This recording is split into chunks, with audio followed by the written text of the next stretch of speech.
Assalamualaikum warahmatullahi wabarakatuh. Alhamdulillahi rabbil alamin wal aqibatu lil muttaqin wala udwana illa 'alal zalimin. Allahumma shalli wa sallim wa barik ala sayyidina Muhammadin wa ala alihi wa sahbihi ajma'in, amma ba'du. Para pemirsa Batu TV yang berbahagia, bagaimana puasanya? Masih jalan dengan baik? Alhamdulillah. Nampaknya sudah banyak yang bisa diperoleh dari pelaksanaan ibadah puasa kita selama ini. Mudah-mudahan semakin hari semakin berkualitas, sehingga apa yang kita lakukan betul-betul nanti kita terbebas dari api neraka. Amin ya robbal alamin. Di dalam puasa ada satu ibadah khusus yang memang tidak dilakukan di bulan-bulan yang lain, yaitu ibadah sholat taraweh. Nah, ibadah sholat taraweh ini kalau kita mengacu kepada hadis Rasulullah yang diriwayatkan oleh Imam Bukhari, ada sebuah hadis yang menunjukkan kepada kita bahwa orang ibadah sholat taraweh di bulan Ramadan itu pahalanya luar biasa. Apa itu? Man qama ya Ramadhana imanan wa ihtisaban ghufira lahu ma taqaddama min dhanbihi.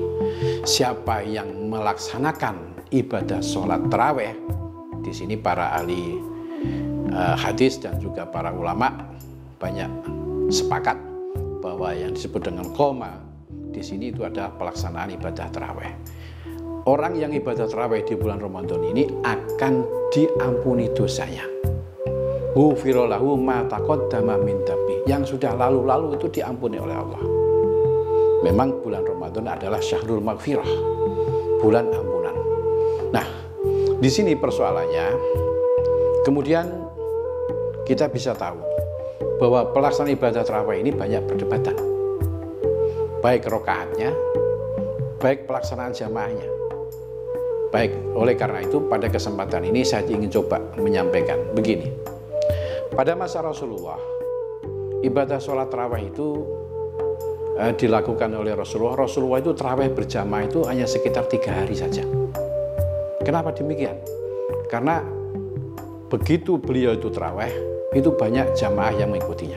Kemudian pagi-pagi ramai sekali jamaah membicarakan masalah itu. Kemudian hari kedua tambah hari tambah banyak. Sampai hari ketiga juga begitu, tambah hari tambah banyak. Sampai akhirnya pada hari keempat Rasulullah tidak ke masjid untuk melaksanakan ibadah tarawih. Nah, pagi harinya ditanya, kenapa itu dilakukan? Maka Rasulullah menjawab, saya khawatir ini akan menjadi kewajiban atau dianggap sebagai sebuah kewajiban, dan itu akan memberatkan kamu, ya, akan membuat berat kamu semuanya. Akhirnya tidak dilakukan itu. Lalu kapan sholat tarawih berjamaah itu dilakukan sebagaimana yang kita lihat sekarang ini? Itu sebetulnya bukan pada masa Rasulullah. Itu adalah pada masa Sayyidina Umar bin Khattab. Jadi suatu saat Sayyidina Umar bin Khattab itu keluar untuk melaksanakan ibadah sholat tarawih di masjid dan melihat beberapa tempat itu jamaah dewi-dewi. Maka pada akhirnya di malam berikutnya Sayyidina Umar minta kepada Ubay bin Ka'ab untuk menjadi imam melaksanakan ibadah sholat tarawih ini.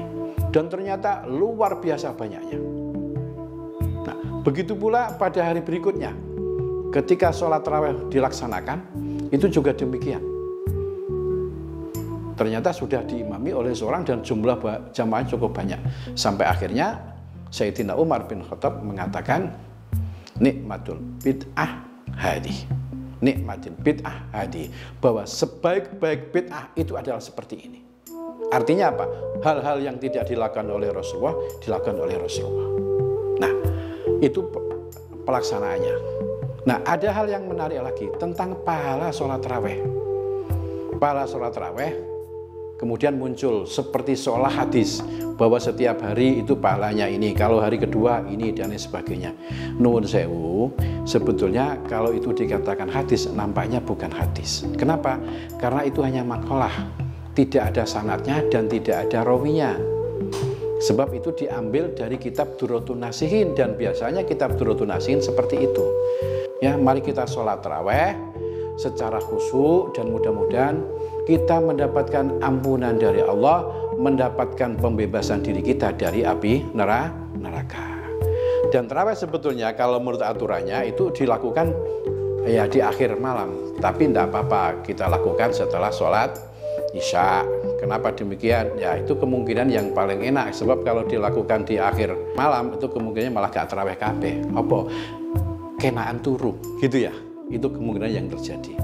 Baik ya Bapak Ibu yang saya hormati, jadi mari kita isi ibadah Ramadan itu salah satunya dengan melakukan ibadah sholat tarawih. Mudah-mudahan pahalanya mengalir terus bagi kita semuanya, sehingga pada akhirnya kita mendapatkan ampunan dari Allah dan dibebaskan dari api neraka. Allahumma amin. Demikian para pemirsa Batu TV, mudah-mudahan ada guna dan manfaatnya, dan mudah-mudahan memberikan motivasi kepada kita untuk meningkatkan ibadah kita di bulan Ramadan. Ihdinas siratal mustaqim wa faqanallahu ila sabilir rasyad. Wassalamualaikum warahmatullahi wabarakatuh.